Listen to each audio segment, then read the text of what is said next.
Belle intro ça, avec ma fille qui pleure. Voilà, après 2 semaines complètement off à la suite des Wodapalooza, parce que honnêtement j'en avais besoin. Les Wodapalooza, c'était encore une fois intense. Bon, on finit 3e, comme vous l'avez vu dans les précédentes vidéos, donc je vais pas vous réexpliquer tout ça. Donc j'ai pris 2 semaines complètement off. J'ai fait, je pense, une séance, mais vraiment c'était vraiment du gris-gris comme je dis toujours, et un peu dans une salle de fitness en vacances. Là je suis parti au ski aussi une semaine avec ma fille, et ça a fait du bien avec des amis. Ma fille, on a bien déconnecté, on a beaucoup mangé. Ça a fait du bien de ne rien faire, de juste travailler. Quand je dis rien faire, je parle physiquement parlant, parce que oui, il y avait toujours du travail à faire. Et je me sens en pleine forme, ressourcé, le corps va bien, la tête va bien, tout va bien, prêt à reprendre. Donc automatiquement ça va aller moins bien, parce que comme tout le monde, une reprise, c'est éprouvant. Là j'ai repris déjà depuis lundi, là on est sur la fin de semaine, donc j'ai déjà des courbatures. Donc pour ceux qui demandent à chaque fois, est-ce que tu as toujours des courbatures après tant d'années? Oui, comme tout le monde. Et donc voilà, franchement je suis très content de reprendre, surtout avec des nouveaux objectifs, sur une nouvelle dynamique.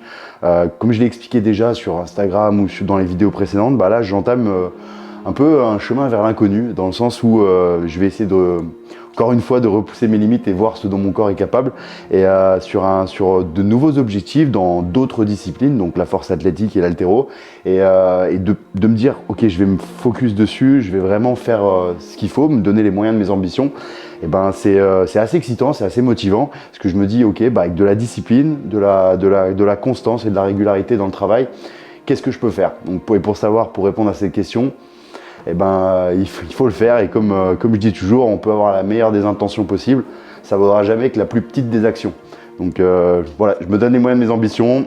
Grosse semaine de reprise, avec pas mal on va dire de workout, où je dis workout, ça c'est mes réflexes, d'entraînement, où je vais un peu me tester pour voir où est-ce que j'en suis, parce qu'il faut que je comprenne durant cette première semaine, qui est une semaine d'intro dans mon cycle de 12 semaines que je vais faire, voir où est-ce que j'en suis, d'où est-ce que je pars. Et je me suis surpris en début de semaine à voir que j'avais, malgré 2 semaines off, même si je le savais, on ne régresse pas vraiment. C'est très compliqué de régresser pendant 2 semaines. Je sais qu'il y a plein de têtes qui pensent toujours régresser en coupant pendant 2 semaines, mais c'est pas le cas. Donc là, je me sens bien, je me sens en forme. Et ouais, du coup, pour vous retracer un peu les perfs, je me suis un peu testé sur du 3x1 au tempo, au bench press, tempo 5-0-0 à 160, et ça répondait bien, sachant que j'ai un max à 170.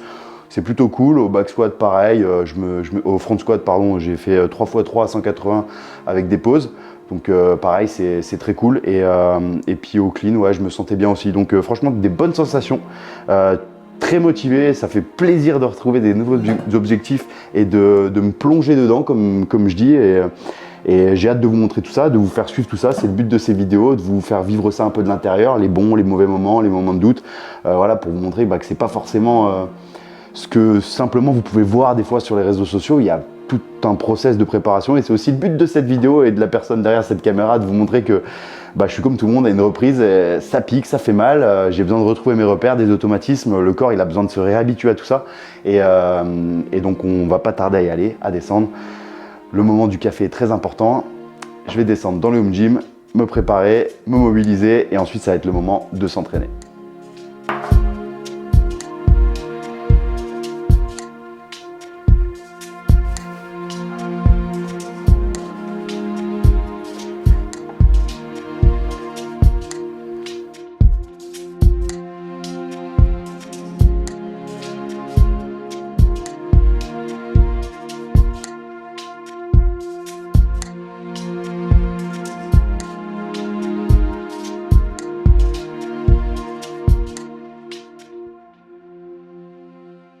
Avant chaque séance, mobilité, un petit go WOD. Franchement, moi je choisis toujours en pré-WOD, je choisis 10 minutes.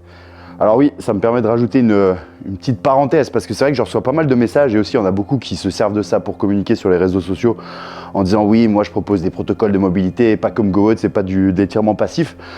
Alors c'est simplement que ces personnes n'ont pas ouvert Go WOD depuis des années, ou même tout simplement n'ont jamais ouvert Go WOD. Parce que dans Go WOD, ok, vous avez du quotidien, hein, du coup un daily Go WOD si vous préférez, où là il peut y avoir quelques étirements passifs.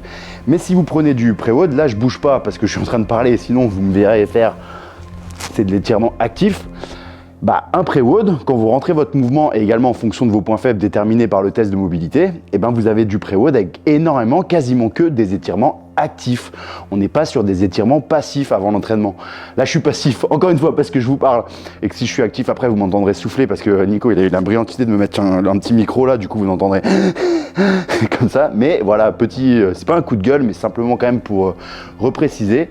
GoWOD, c'est des étirements actifs parce que les étirements actifs sont très importants avant votre séance afin d'améliorer votre mobilité et vous permettre d'effectuer au mieux votre séance à la fois pour une raison de performance mais également préserver votre intégrité physique et l'intégrité morale de certains. Comme les trucs de yoga.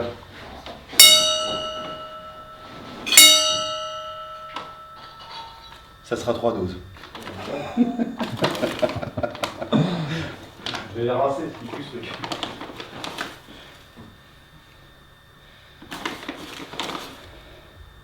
Faut bomber.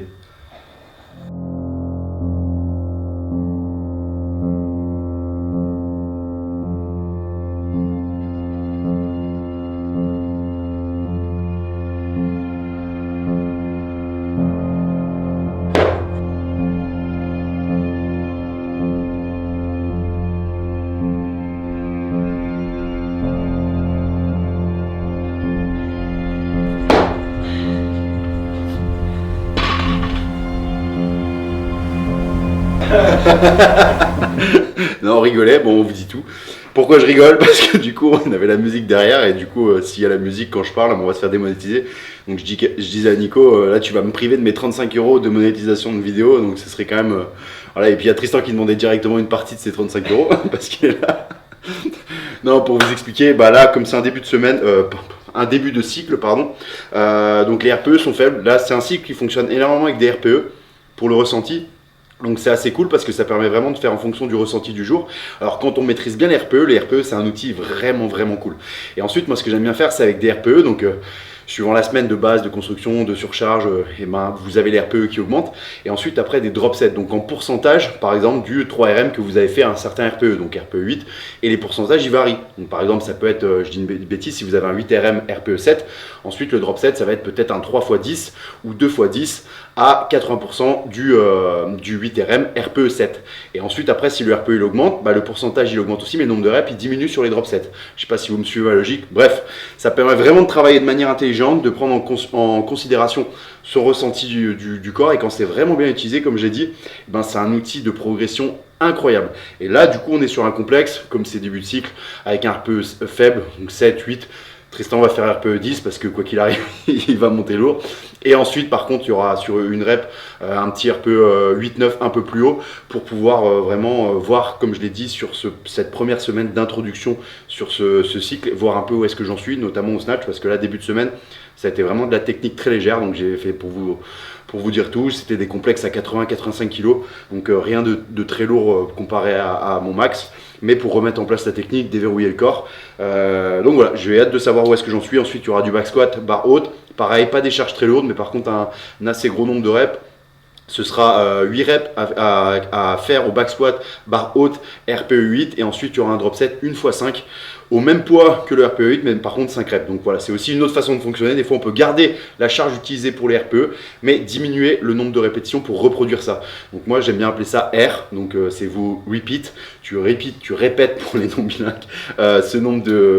cette charge, mais par contre le nombre de répétitions diminue. Voilà, donc pour ceux que ça intéresse pas, tous ces systèmes de programmation, désolé c'est un peu barbant, mais je sais qu'il y en a beaucoup des fois qui me posent la question, et en tout cas c'est vraiment cool. Et ensuite après il y aura du bench press avec de l'élastique. Il y a Tristan qui est content derrière parce que voilà, au bench press le lourd entre guillemets a déjà été effectué au début de la semaine, donc là sur la fin de semaine on est plus sur un travail un peu plus léger avec une résistance à l'élastique, pareil sur des RPE, et ça va être aussi très intéressant parce que moi à l'élastique l'endroit où je galère c'est souvent cette fin de poussée, donc l'élastique permet vraiment de travailler ça parce que ça vient accentuer la charge, la tension sur la fin du mouvement, donc ça va être un truc sympa, et je me suis dit que c'était intéressant de le mettre sur le premier microcycle de 4 semaines pour pouvoir améliorer cette phase qui me fait défaut. Voilà. Maintenant qu'on est déverrouillé, qu'on est prêt, et déjà on va faire comme n'importe qui, quel que soit son niveau c'était au PVC et maintenant c'est beaucoup de mouvements barre et vide et ensuite on va monter un peu en charge mais pas trop parce qu'il faut pas faire les foufous sauf Tristan, vous le verrez. J'espère que Nico vous mettra des passages de Tristan qui fail et qui se met des barres sur la gueule.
J'expliquais à Tristan que du coup j'étais surpris, donc c'est pour ça que Nico il a sorti direct sa caméra. Mercredi en fait sur le clean, franchement j'étais très surpris d'être vraiment bien quoi. J'ai fait, après comme je l'ai dit, on est sur une semaine aussi je me teste pour savoir où est-ce que j'en suis, donc je suis monté sur une rep mais avec de la marge à 160 sur clean pull et low and clean pardon, en squat. Et j'étais vraiment facile quoi, j'avais pas de genouillère, j'étais vraiment à l'aise, la barre elle est montée très haut et je me suis dit putain mais en fait là si je veux je clean 180 encore facile, voire peut-être même plus. Et donc c'est de bonne augure, j'aimerais vraiment me rapprocher des 200 kg au squat clean, c'est purement un but qui viendra rassasier mon ego, mais je me suis dit 200 kg en fait c'était un goal au squat clean impossible dans ma tête, je me dis c'est pas possible quand je voyais des mecs, et là au fur et à mesure je me dis pourquoi pas s'en rapprocher. Donc déjà 190 ça serait cool, et une fois que je serai à 190 c'est sûr que je vais me dire direct ouais 200 et ça me permettra de chier littéralement sur la tête de tous les futurs copains de ma fille.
juste avant que je fasse le drop set à les 5 reps à 200 kg. Bon, j'ai fait les 8 reps à 200. Normalement, c'était un RPE 8-9. Et en fait, je me suis mis dans le mal sur la 4e ou 5e rep. Je suis parti un peu à l'avant. Du coup, j'ai dû batailler. Et après, là, du coup, il y a eu un avant. Après la dernière rep, ça va, j'avais entre guillemets récupéré.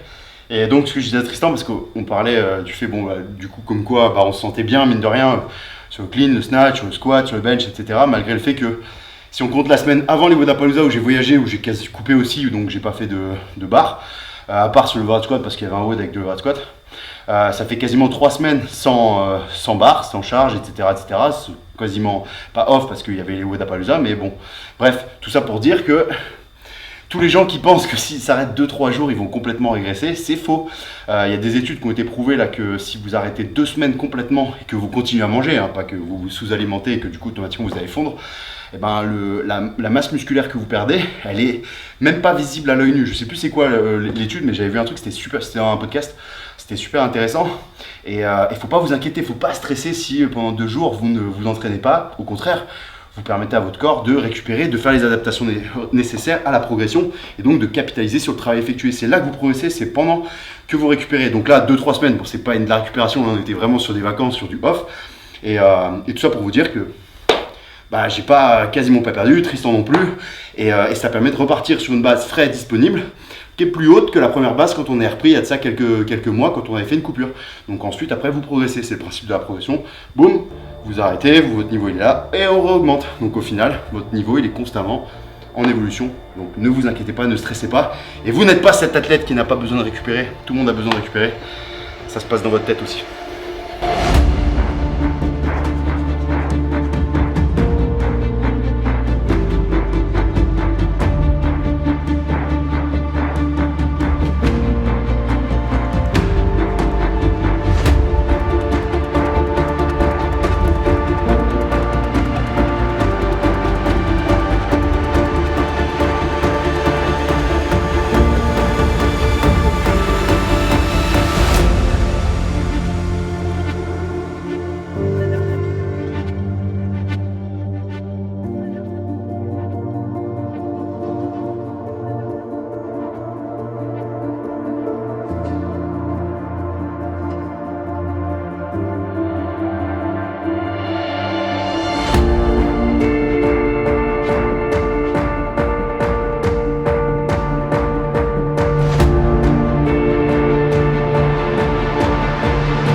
Mais on peut pas mettre le son parce que du coup il y avait la musique. Mais Tristan avait annoncé qu'il allait faire 10 RPE 9, donc en gardant une rep dans le tank à 100 kg avec les élastiques. Et il n'y a eu que 7 reps. J'ai fait 7 RPE 12. Donc là moi je vais tenter avec les élastiques 10 à 110. Et, en espérant ne pas être RPE 12 comme Tristan.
C'est le débrief. RPE 10. Ah, franchement, ouais, j'ai mis 110 pour l'autre Zozio là-bas, mais ça aurait été mieux à 105. Parce que là, je suis vraiment RPE 10. Je refais pas une 11e rep, donc c'est un peu dommage parce que c'était RPE 9. Mais c'est pas grave, sur le drop set, je vais mettre mon ego de côté et redescendre en poids. Et surtout que avec les élastiques, ça me travaille la fin du mouvement et c'est là où je pêche, où j'ai vraiment des lacunes. Donc, Ça m'a mis dans le mal.